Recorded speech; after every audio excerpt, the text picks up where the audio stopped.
So one of the next techniques I want to talk about in our Dark Rhetoric series is the ad hominem attack. And ad hominem attacks really just mean to attack the person rather than the sort of idea that you're discussing or working with. When we have an ad hominem situation, you'll find that the whoever's doing this attack will essentially try in some way to invalidate the speaker's opinion or their opponent's opinion without actually dealing with the subject of the conversation itself. They will go after their character. Well, you have these things in your background, which delegitimizes your right to an opinion. Or, of course, you'll attack somebody's potentially motivations. Like, of course, you think this way because you have stake in X or Y or Z, which therefore means you can't have an opinion about it. Or you'll have situations like these again, continuing the expression of the ad hominem attack.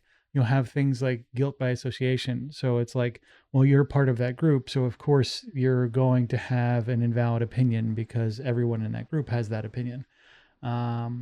Same thing with the like, you also do the thing that you're essentially trying to prevent.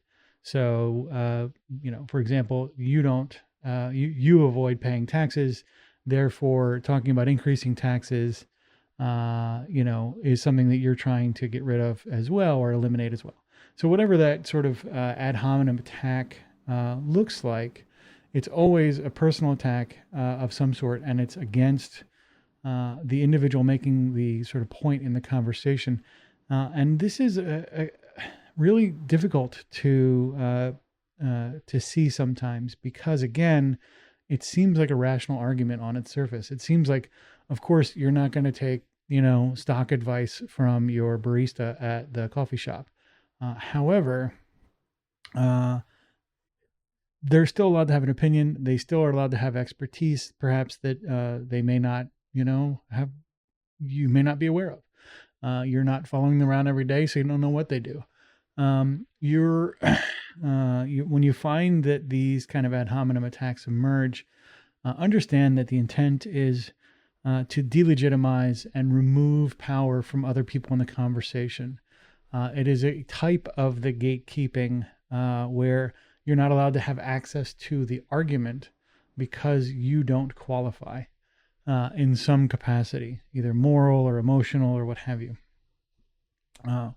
When we look at the ad hominem attack and how it works, it is trying with that delegitimization to essentially stop all progress in the conversation at hand.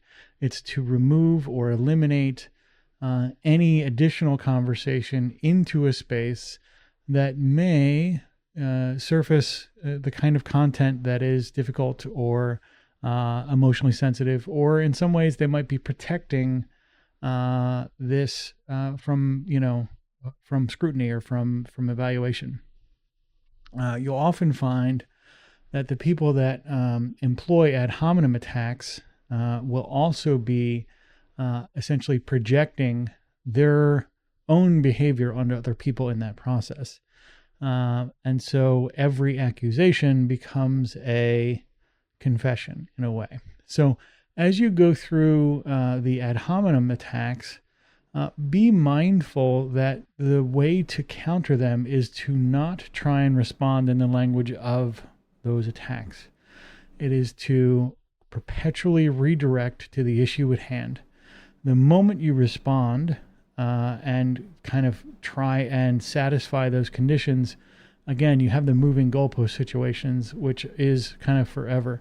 And you'll find that the moving goalpost technique as a way to essentially keep people out of the conversation is something that perpetually reemerges as a response once one of these sort of primary sort of techniques or tactics is effective. The moment you bite on gatekeeping, they will essentially move the goalposts for what you need to do to qualify to participate. Same thing with the ad hominem. The moment you try and say, well, no, that's not the case because I'm X, Y, or Z, they'll just move the attack elsewhere or move the objective elsewhere. So as you kind of experience these things again in others or in yourself, use them as opportunities for development. Use them opportunities to practice, perhaps identifying ways you might get around these conversations or around some of these attacks, so you can continue moving the conversation forward and being the best change agent you can possibly be.